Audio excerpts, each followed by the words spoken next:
عرض کرنے لگے یا رسول اللہ صلی اللہ علیہ وسلم میں نابینا ہوں، میرے لیے دعا کریں، اللہ مجھے آنکھیں عطا فرمائے، دعا کریں۔ اب حضور نے پتہ کیا کہا؟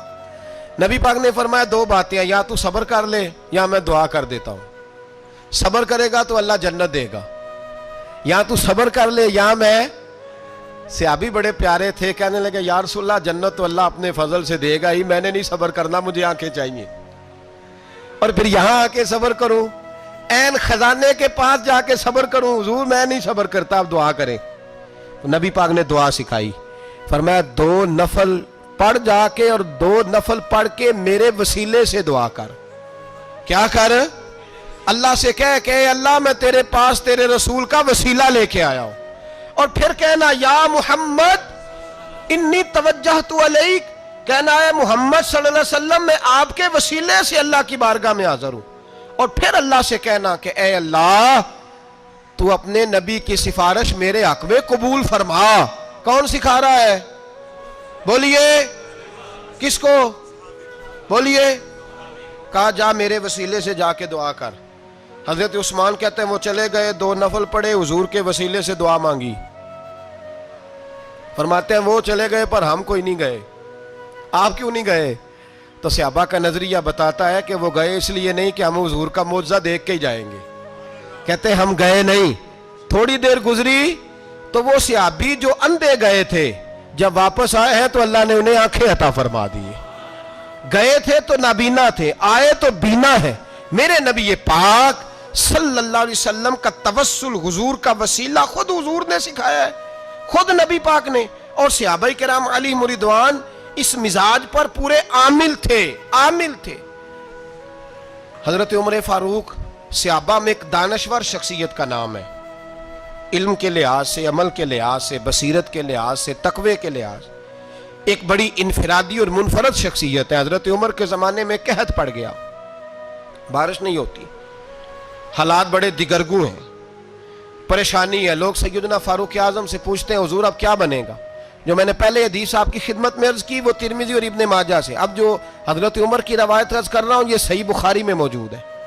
حضرت عمر فاروق رضی اللہ تعالیٰ عنہ کا زمانہ مبارکہ، قلت آ گئی، قحط آ گیا، بارش شدید ہے، صحابہ پریشان ہے۔ جناب عمر فاروق رضی اللہ تعالیٰ عنہ سے کہتے ہیں حضور کرنا کیا ہے؟ حضرت عمر پہلے تو خاموش رہے، پھر حضور کے چچا جناب عباس کو بلایا، کوئی بات نہیں کی، جناب عباس کا بازو پکڑا اور کھلے میدان میں لے گئے۔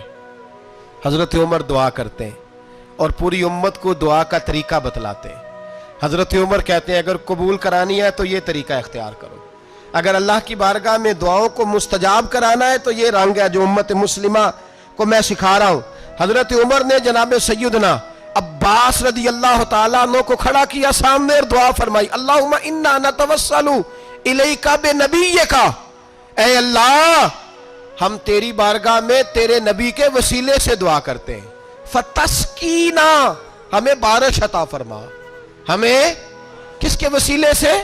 حضور۔ اور پھر کہا اللہم انا نتوسلک بام نبیک، اے اللہ ہم نے اپنے نبی کے چچا کے وسیلے سے بارش عطا فرما، اے اللہ ہمیں اپنے رسول کے چچا کے وسیلے سے، حضرت عباس کے وسیلے سے بارش دے۔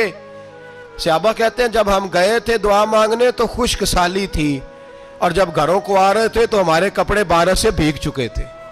اللہ نے بارش عطا کس کے وسیلے سے؟ حضرت عباس۔ اچھا یہ بات یہاں قابل غور ہے، حضرت عمر کے وسیلے سے بھی دعا ہو سکتی ہے، دعا سیدنا عمر فاروق کے وسیلے سے بھی، لیکن حضرت عمر رضی اللہ تعالیٰ عنہ نے نبی پاک کے چچا، چونکہ حضرت عباس جب آیا کرتے تھے تو حضور کھڑے ہو کے استقبال فرماتے تھے آپ کو دیکھتا ہوں تو مجھے اپنے والد کی یاد آتی۔ حضرت سیدنا عمر نے بتلایا کہ میں اس کو لے کے جا رہا ہوں جو نبی پاک کے زیادہ قریب ہے، جو حضور کے زیادہ قریب ہے، ان کے وسیلے سے دعا فرمائی۔ امت کو کیا درس دیا؟ فرمایا جو بھی حضور کے قریب ہو اس کے وسیلے سے دعا کرو، اللہ تمہیں آسانیاں نصیب فرمائے گا۔ اب ہمارا حال یہ ہے، انتشار ہی انتشار ہے، اختلاف شک کی شک ہے، پریشانی واضح حدیثیں موجود ہیں۔ میں آج ایک صاحب کو پڑھ رہا تھا، پتہ نہیں لوگ کیوں پریشانی کا شکار ہیں، کیوں لوگ اس آزمائش کا شکار ہیں، کہتے ہیں جی وسیلہ نہیں دینا چاہیے، سیدھا نیک عمل کرو۔ او میرے بھائی، میں نے کہا کہ اللہ کسی وسیلے کا محتاج، اللہ محتاج نہیں، لیکن اس کی عادت ہے وہ وسیلے کو پسند فرماتا ہے۔ باریک بات مشکل ہوتی ہے لیکن موٹی بات تو سمجھ میں آنی چاہیے نا۔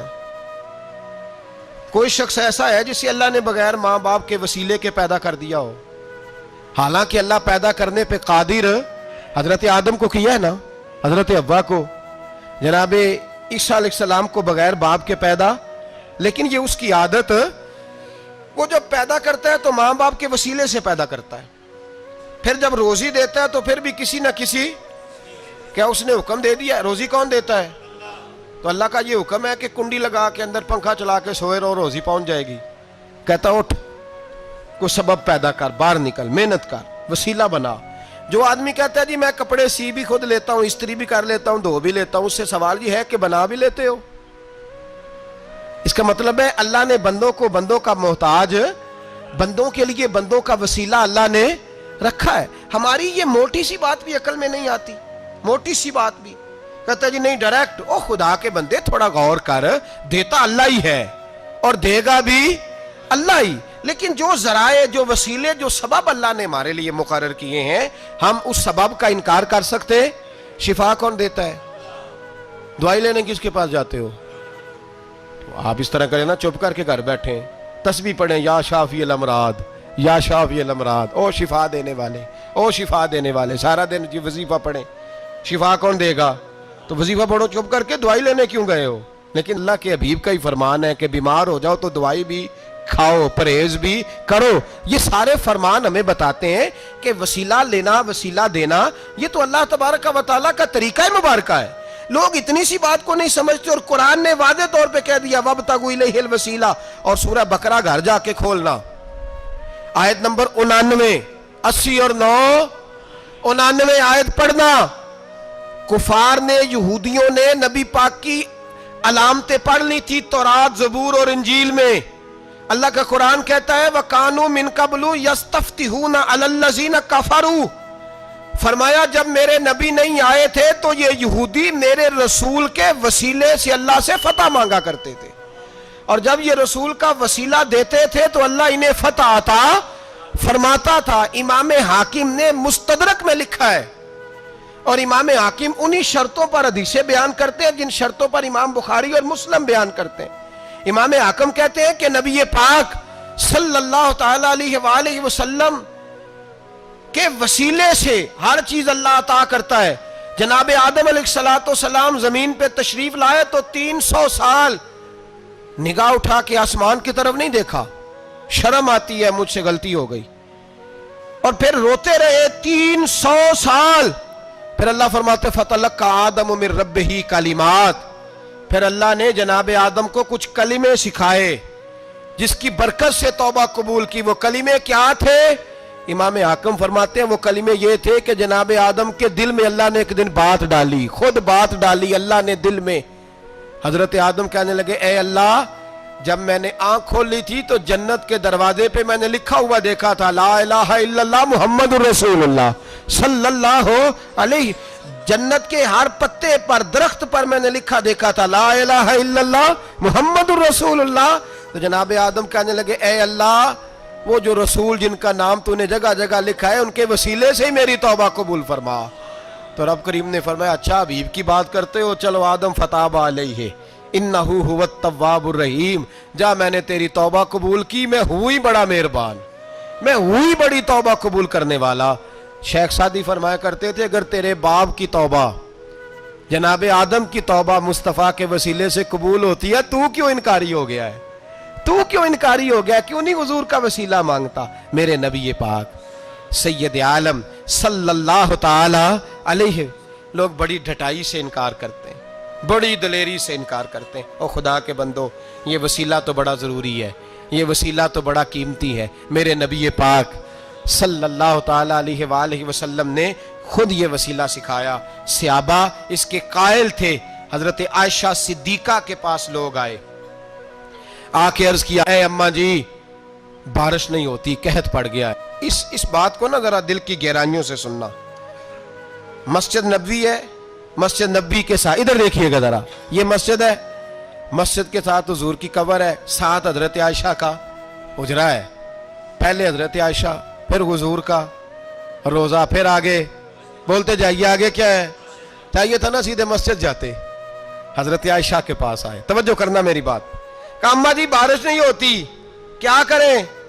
اماں جی نے مسجد نہیں بھیجا, کہنے لگی اس طرح کرو, حضور کے دروازے پہ جاؤ اور جا کے نا نبی پاک جہاں دفن ہے وہاں تھوڑی سی نا جو حضور کے سر والی جگہ ہے نا قبر پہ, وہ چھت تھوڑی سی کھول دو, چھت کھول دو. صحابہ کہتے ہم گئے جہاں حضور کی قبر انور تھی, حضور آرام فرماتے, سرانے والی سائڈ سے تھوڑی سی چھت کھولی, ابھی کھولی تھی اللہ نے فوراً بارش عطا فرما دی. فوراً کہتے ہیں جب بارش ہوئی تو ہم مسجد میں شکرانے کے نفل پڑھنے چلے گئے, حضرت عائشہ کے وسیلے پہ روضہ رسول پہ, اور روضہ رسول کے وسیلے سے اللہ کی یہ طریقہ تو ہمیں صحابہ سکھا رہے ہیں. با خدا خدا کا یہی ہے در, نہیں اور کوئی مفر مکر, جو وہاں سے ہو یہیں آ کے ہو, جو یہاں نہیں تو وہاں نہیں. صحابہ تو دروازے رسول پہ جا رہے ہیں, ایک بار نہیں بار بار جا رہے ہیں.